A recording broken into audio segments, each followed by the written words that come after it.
내란 혐의로 구속 기소된 윤석열 대통령에 대한 형사재판 절차가 본격화된 가운데 내란 특검법에 대해 거부권을 행사한 최상목 대통령 권한대행에 대해 비판의 목소리를 높인 전현희 더불어민주당 최고위원, 삼선 국회의원, 더불어민주당 당대표 정치테러대책위원회 위원장, 국민권익위원회 위원장 역임. 당내 일각에서 요구하는 포용과 통합에 대해 이재명 대표의 실천적 리더십을 강조. 이재명 대표는 그 포용과 통합의 리더십을 실천하고 있었고, 그리고 민주당을 집권당으로 이끌 수 있는 그런 리더십과 실력을 갖춘 분이다. 전현희 최고위원이 생각하는 윤 대통령 탄핵과 향후 대선 전망 집중 분석합니다. 내란 혐의를 받고 있는 윤석열 대통령에 대한 헌법재판소 탄핵 심판과 함께 형사재판도 이번 달부터 본격화할 전망입니다. 정치권 대립도 격화하고 있는데요. 전현희 더불어민주당 최고위원과 얘기 나눠보겠습니다. 전 최고위원님 안녕하십니까? 안녕하세요. 네, 12.3 비상계엄 이후 2달여가 지났습니다. 내란 혐의 등을 두고 여전히 충돌하고 있는데요. 설 연휴 민심도 들었을 테고 현재 전국 상황을 어떻게 보고 계세요? 일단 그동안 비상계엄과 또 내란의 여파로 많은 국민들께서 이른바 내란성 불면증을 앓고 계시고, 또 굉장히 정신적인 이런 쇼크, 그런 증상까지 겪는 분들이 많으십니다. 그래서 먼저 위로의 말씀과 새해 복 많이 받으시라 말씀드리고요. 저도 다르지 않습니다. 내란성 불면증을 거의 앓다시피 하고 뭐 여러 가지 몸도 안 좋았는데, 그러나 이제는 대한민국이 바로 자리를 이제는 잡아가야 할 때다 생각하고요. 지금 현재의 시국은 제 관점에서 보면은 이것은 헌정 수호 세력, 민주 진영 그 세력과 그리고 헌정 파괴 세력, 극우 세력들, 일부 국힘 세력들이 지금 현재 대립하고 있는 시기고, 이 움직임이 앞으로 어떤 식으로 가느냐에 따라서 대한민국의 운명이 바뀐다, 이렇게 생각을 합니다. 근데 다행히도 현명하신 우리 국민들 덕분에 이 헌정 수호 세력들이 헌정 파괴 세력들을 점점 이겨가고 있는 그런 국면이다, 이렇게 보고 있습니다. 최상목 대통령 권한 대행이 국회를 통과한 내란 특검법에 대해서 거부권을 행사했습니다. 윤 대통령이 이미 기소돼 도입의 필요성에 대한 판단이 어렵다는 입장인데요. 이 문제는 어떻게 보십니까? 일단 지금 그 어불성설이다, 이렇게 생각을 하고요. 지금 내란 특검법이 원래는 민주당이 상당히 범위를 넓게 했습니다. 이 이제 내란죄, 외환죄, 그리고 또 그 관련되어 있는 그런 이제 여러 그 연관된 범죄에 대한 수사를 목적으로 하다가 국민의힘이 여기에 반대를 해서 어쨌든 우리는 특검법을 통과시켜야 된다, 그런 생각으로 대폭 양보해서 내란죄와 그리고 그 수사를 하는 도중에 인재한 범죄만 수사 대상으로 했거든요. 그렇지만 여전히 이 내란을 지금 온 국민들이 현재 이 상황에 대해서 반드시 그 진상을 규명하고 공범이라든지 동조자를 발본색원해야 된다, 그런 생각들을 많이 하고 있고요. 특검에 의해서 그런 것이 규명이 돼야 된다 생각합니다. 그렇기 때문에 지금 윤석열 대통령의 경우에는 공수처나 검찰에서 본인의 수사를 거부를 하고 제대로 수사를 하지 못한 채 기소가 됐거든요. 그러면 윤석열 대통령만 수사를 하고 기소만 하면 끝나는 게 아니거든요.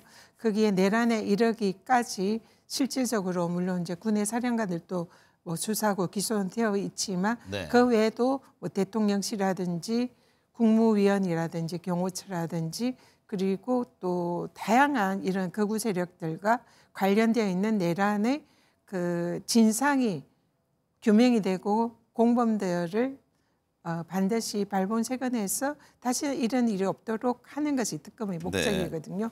그렇기 때문에 윤석열만 이미 기소됐다고 해서 이 특검의 목적은 끝난 게 아니냐, 이렇게 주장하는 것은 이치에 맞지 않은 주장이다, 이렇게 봅니다. 전 최고위원은 거부권을 행사한 최 대행에 대해 탄핵 마일리지를 쌓아가고 있다 이렇게 지적한 바 있습니다. 조국 혁신당도 강경한 입장인데요. 근데 만약에 또다시 탄핵 카드를 들기에는 역풍등을 고려해서 어려울 것이다 이런 전망도 나옵니다. 오늘 보니까 김윤덕 사무총장도 인내심 있게 기다릴 것이다. 일단 뭐 탄핵에는 좀 선을 긋는 듯한 발언인데요. 향후 이 문제, 이 입장 어떻게 가져갈 겁니까? 당에서는 지금 최상목 대행에 대해서는 이미 지금 상황에서도 탄핵에 충분한 위헌 위법 사유가 이미 있다 이렇게 보고 있고요. 그렇지만 다만 탄핵을 하지 않는 것은 지금 어려운 경제 상황이라든지 여러 가지 점을 고려해서 일단은 저희들이 이제 뭐 김연도 총장이 인내라고 표현을 했지만 인내하거나 자제하고 있다 이게 네. 맞는 표현일 것 같고요.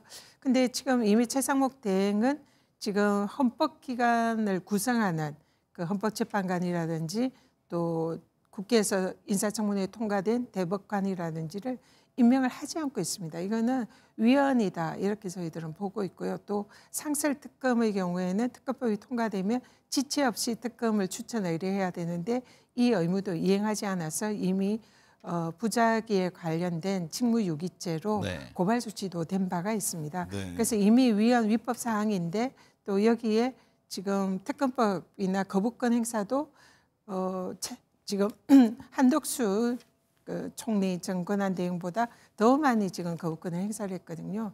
그래서 이게 사실은 월권이고 위헌의 소지가 많은데 만약에 또 내일 헌법재판소에서 마흔역 재판관에 대한 위헌 결정이 나올 거다 저희들은 이렇게 보고 있는데요. 네.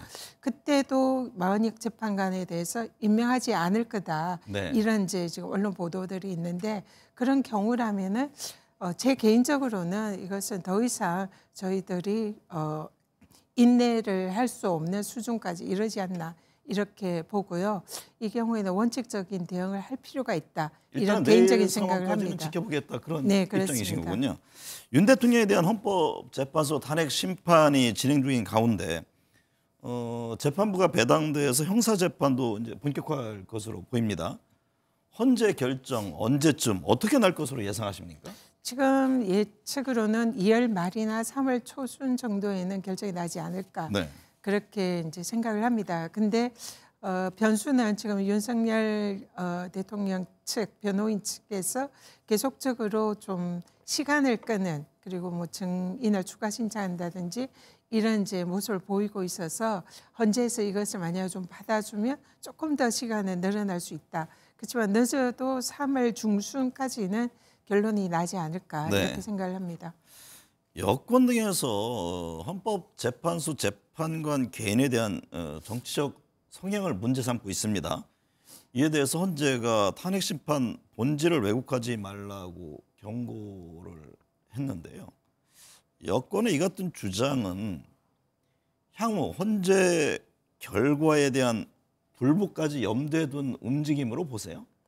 일단 지금으로서는 탄핵 재판에서 최대한 윤석열 측을 유리한 결론을 이끌려고 하는 그런 이제 헌재 재판관들을 흠집을 내므로써 그렇게 하려는 의도가 첫 번째 있다고 보고요. 네. 그리고 두 번째는 향후에 인용 판결이 나왔을 때에 봐라 헌재 재판관들이 이렇게 편향됐기 때문에 이런 결론이 났다라고 하는 그 탄핵 불복의 일종의 포석을 두는 그런 행위다 이렇게 보고 있습니다. 그렇지만은 사실은 헌법재판관들께서는 사실 우리나라 사법부의 최고위층으로서 이런 개인적인 뭐 정치적 성향이라든지 이런 거에 휘둘려서 아니면 개인적 친분에 휘둘려서 판결을 하실 분들은 네. 아니다 이렇게 보고요.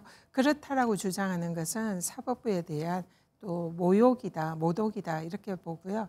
오히려 지금 헌재 재판관들의 지금 구성이 뭐 보수나 또 진보 이런 이제 성향들이 다양하게 있는데 이분들이 내가 뭐 보수라고 해서 보수에 뭐 유리하게 진보라고 해서 진보하게 유리하게 이럴 분들은 아닙니다. 그래서 지금 뭐 너무나 지나치게 헌법재판관들을 모독하는 그런 이제 헐떡기를 네. 하고 있는데요.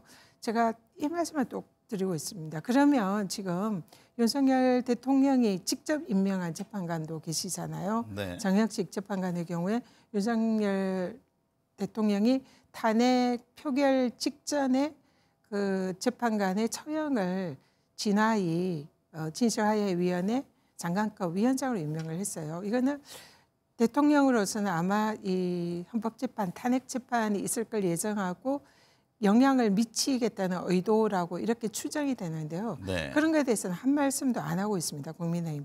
저도 그렇다고 해서 정혁식 재판관이 편향된 결정을 할 거라고 생각하지 않고 있고 네. 민주당도 그걸 가지고 공격을 하지 않고 있거든요. 그래서 제발 좀 균형을 가지고 사법부를 존중하고 그런 모습을 국민의힘이 보였으면 좋겠다 이렇게 생각합니다. 헌재의 최종 결정에 불복한다? 이게 상상을 할 수 있는 일입니까? 지금 아까 처음에 제가 말씀을 드렸지만 지금 현재 대한민국이 헌정 체제 수호 세력과 파괴 세력과의 싸움이다. 그래서 지금 극단적으로 지금 그 국민의힘의 경우에는 점점 극우와 손을 잡고 있잖아요. 네. 극우라는 것은 보수에서 더 나아가서 체제의 전복을 꾀하는 그런 세력을 우리가 흔히 극우라고 얘기하잖아요. 그러면 국민의힘이 계속적으로 이렇게 극우와 손을 잡고 극우 세력 쪽으로 간다면은 그런 상황이 오는 것도 결코 불가능하진 않다. 이렇게 보고 있습니다. 마은혁 헌법재판관 후보자 임명 문제를 두고서도 문제를 지금 제기하고 있습니다. 내일 임명 관련해서 권한쟁의 심판 결과가 나오는데 권성동 국민의힘 원내대표는 한도수 총리 탄핵 심판 전까지 임명을 보류해야 된다 이런 입장을 냈습니다. 지금 권성동 원내대표께서 사실 굉장히 무리한 말씀을 많이 하고 계세요. 도대체 이분이 법조인 출신이 맞은가 이렇게 생각이 될 정도로 공수처가 뭐 수사권이 없고 또 영장이 불법이고 뭐 사법부에 대해서도 그동안 뭐 비판을 서슴지 않고 했고요. 또 헌법재판관의 이런 헐떡기에도 사실상 앞장서서 하시고 계셔서 지금 굉장히 균형 감각을 잃은 게 아닌가 이런 사실 걱정도 됩니다. 네. 방금 말씀하신 것은 본인의 생각이지 헌법재판소는 헌법재판소대로 절차가 있는 것이고 또 거기에 따른 법리가 있는 것이거든요. 그렇기 때문에 그런 주장을 하시는 것은 너무 지나치게 자기들의 편의대로 하는 거고 일반 보편적인 이런 생각과는 맞지 않다. 이렇게 네. 봅니다. 윤 대통령은 공수처 조사를 거부했고 김용현 전 국방부 장관 등도 구속된 이후에 진술 거부 등으로 12.3 내란 사태의 실체적 진실에 다가가지 못하고 있다는 지적이 나옵니다. 내란 문제는 어떻게 보고 계세요?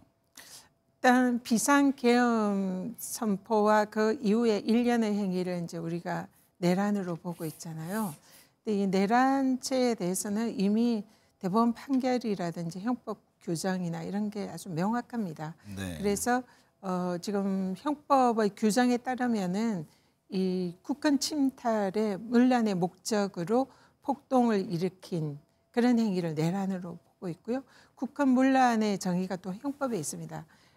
헌법 기관을 그 기능을 행사를 불가능하게 하는 그런 이제 위험성 이런 게 지금 이제 내란의 구성 요건인데요. 네. 이번에 그 비상계엄으로 국회를 침탈하고 그리고 또 헌법재판소를 침탈한 그런 행위들은 헌법기관의 국회와 선관위를 그 기능을 무력화하려는 그런 고도의 위험성이 있는 행위이기 때문에 형법의 규정에 따라서도 명백한 내란이고요. 네. 또 12.12 사태 이런 때에 대법원 판결이 그런 그 국회를 무력화하려는 의도로 국회를 침탈한 그런 행위를 폭동으로 규정을 이미 하고 있거든요. 그래서 관련 법령이나 판례에 의해서 이미 사실은 더 이상 수사를 하지 않아도 그냥 너무 명백한 내란 행위입니다. 그렇기 때문에 이것을 진술 거부권을 행사를 하고 수사에 협조하지 않아서 내란이 아니라고 덮으려고 하더라도 그것은 이미 좀 소용이 없는 게 아닌가 이렇게 보고 있습니다. 윤 대통령 탄핵 심판 결과에 따라 조기 대선 여부가 결정 날 텐데요. 조기 대선 관련한 문제 언제쯤 어떤 전망을 하고 계세요? 저도 장미 대선 6월 경에는 대선이 있지 않을까 싶고요. 네. 현재 판결이 좀 빨라지면 5월 말 정도도 충분히 가능하지 않을까 그렇게 생각을 하고 있습니다. 네. 그래서 네. 설 연휴 마지막 날 이재명 대표와 문재인 전 대통령이 만났습니다. 전 최고위원도 함께 하셨잖아요. 네, 병사마을에 같이 갔었습니다. 통합과 포용이 부각됐습니다. 김경수 전 경남지사 언급을 시작으로 지금 민주당 안에서 이른바 친명, 비명계 간 신경전도 좀 있었는데요. 당시 분위기는 어땠습니까? 분위기가 굉장히 화기애애하게 좋았고요. 네. 일단은 그 맨 처음에 시작할 때 이제 단체 사진을 찍고 시작을 했는데 김정수 여사께서 민주당 화이팅 그리고 이재명 화이팅 이렇게 하시면서 네. 그 간담 대담이 시작이 됐거든요. 그리고 문재인 대통령께서도 이번 비상계엄 사태를 언급하면서 민주당이 너무 잘했다. 민주당이 의원들이 그렇게 이제 빨리 계엄 해제를 하지 않았으면 지금 우리가 어떻게 됐었겠냐 상상하기도 힘들다. 그러면서 민주당 칭찬과 네. 이재명 대표에 대한 칭찬, 덕담 이런 걸 하면서 이제 시작을 했습니다. 그래서 실제로 그 전에 물론 이제 일부 우려할 그런 이제 일부 발언들이 있었지만 그것이 중요 이 주제는 아니었고요. 네. 다만 이제 문재인 대통령께서 우리 민주당과 또 이재명 대표 중심으로 사실상 대선에 꼭 승리해야 된다. 이런 것을 거의 기정사실화 하시면서 그러면 이재명 대표가 대선에서 승리할 때는 우리가 좀 더 포용하고 통합하는 그런 모습이 좋겠다라고 네. 말씀하셨고 이재명 대표께서도 거기에 적극 공감하는 그런 분위기였습니다. 굉장히 화기애애했습니다. 문 전 대통령이 이 대표의 어떤 포용과 통합 움직임에 대한 평가도 있었습니까? 네, 굉장히 이재명 대표께서 그런 이제 포용과 통합의 행보를 그동안 아주 잘해 오셨고, 네. 그래서 꼭 우리 당내의 통합뿐만 아니라 또 지금 나라가 많이 갈라져 있잖아요. 네. 그러니까 앞으로 집권하면은 또 국민의힘이나 이렇게 뭐 그런 세력들 우리가 아닌 다른 쪽을 지지하는 세력들도 같이 포용하고 통합을 네. 해야 하지 않겠냐 네. 그런 취지의 말씀이 있었습니다. 일각에서 뭐 그런 언급이 없었다 이런 또 얘기가 있어가지고 제가 재차 확인차 질문을 드린 겁니다. 집권을 하면 이 그런 이제 다른 생각을 하는 사람들도 통합을 해야 되지 네. 않겠냐 그런 네. 취지의 말씀이 있었습니다. 최근 김경수 전 경남지사를 포함해서 김동연 경기지사, 임종석 전 대통령 비서실장 등이 이재명 대표에게 쏠려 있는 리더십에 대해 비판의 목소리를 내고 있습니다. 이에 대해서 어떻게 받아들이는지 궁금하고요. 아울러 향후 대권과 당권 등을 염두에 둔 언급으로 보시는지요? 그분들께서는 이제 그런 의도로 하신 발언일 가능성이 높다 이렇게 생각을 하고요. 실제로 이제 이재명 대표가 최근에 비공개 최고위에서 그 이제 하신 말씀이 있습니다. 네. 우리 그때 모두 이제 우리 최고위원들과 함께했던 당직자들이 저는 개인적으로 굉장히 감동을 받았습니다. 사실 이런 최근에 1년에 이른바 비명 의원들께서 또 유력 대선 주자를 자임을 하시는 분들이 좀 국민들이 우려 섞인 그런 발언들 하셨잖아요. 네. 거기에 대해서 대표께서 워딩은 당에서는 다양한 목소리가 있어야 된다. 네. 당연히 그분들께서 하실 수 있는 그런 말씀이다. 거기에 대해서 우리는 그것을 겸허히 받아들여야지. 네. 그걸 가지고 우리가 그걸 비판하거나 그런 발언을 못하게 해서는 안 된다. 네. 그래서 여기 있는 최고위원들이나 다른 이제 의원들도 그리고 당에서도 그런 말씀에 대해서 너무 반박하거나 그러지 않으셨으면 좋겠다. 네. 이런 말씀하셨고요. 실제로 그래서 그런 포용과 통합의 자세를 이미 가지고 있고 네. 또 앞으로도 많이 대화를 하실 예정이시고 그래서 오히려 일각에서 외부에서 우려하는 그런 일은 없을 것 같고요. 아마 앞으로 추후에 또 이런 통합과 포용의 그런 행보를 계속 하실 거다 이렇게 보입니다. 정작 이재명 대표는 다양한 목소리는 우리가 들어야 되고 필요하다 그런 입장을 네. 얘기했다는 네, 말씀인 그렇습니다. 거죠. 네. 이재명 대표 민생 행보를 본격화하고 있습니다. 국민연금 개혁과 추경에 대해 적극적이고 반도체법에 대해서도 지금 다양한 목소리가 나오고 있습니다. 뭐 내일은 그 반도체법 관련한 회의 주재할. 네, 간담회를 이재명 대표께서 직접 네. 주재해서 다양한 목소리를 들을 예정입니다. 일련의 움직임을 보면 이제 실용주의 성장의 방점을 찍고 있는데요. 이 대표 이 같은 움직임에 대해서 당 차원에서도 뭐 입법 등을 통해서 좀 적극 뒷받침한다든가 그런 계획을 갖고 있습니까?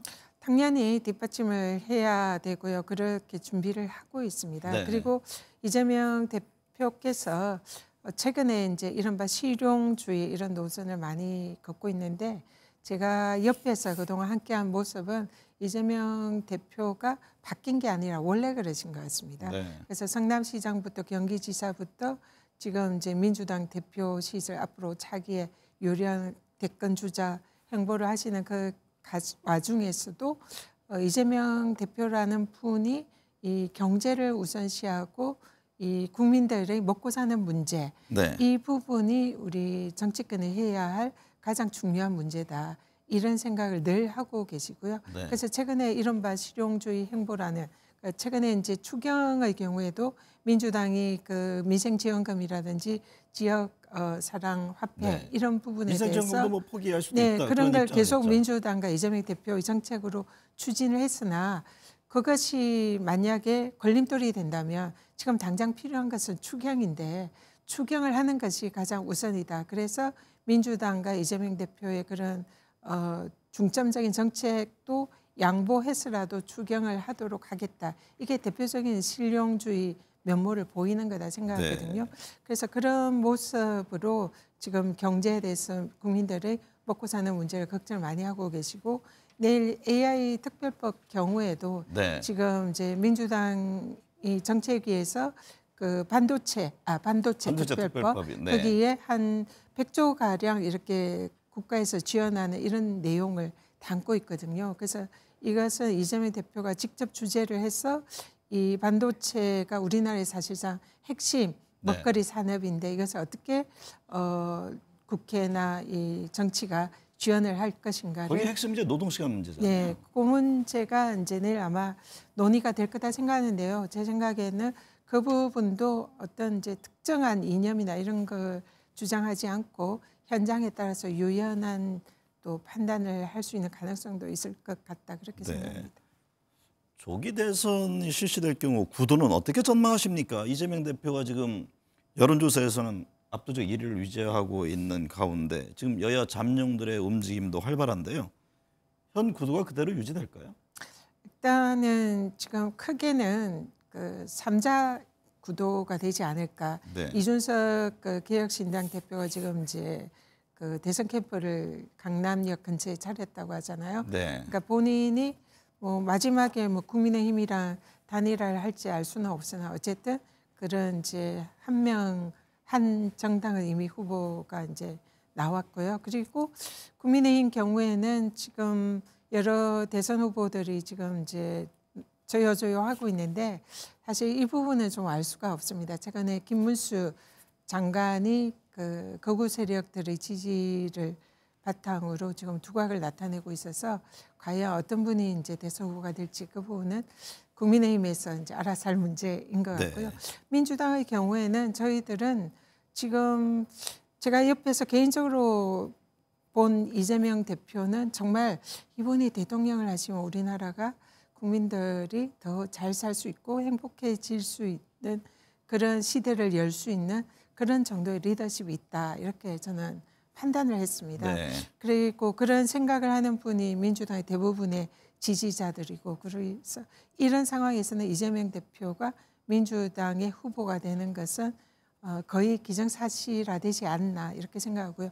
그리고 지금 대한민국 국민들은 지금 윤석열 대통령이 아직도 포기하지 않고 극우 세력들을 이렇게 규합을 하고 선동하고 또 국민의힘 쪽에서 거기에 이렇게 이제 함께하는 이런 모습을 보면서 매우 위기감을 느끼고 있습니다. 네. 그래서 이것을 타개할 수 있는 거의 유일한 그리고 민주 진영이 승리할 수 있는 유일한 카드가 이재명 대표다 이렇게 국민들이 보고 있다 이렇게 생각을 하고요.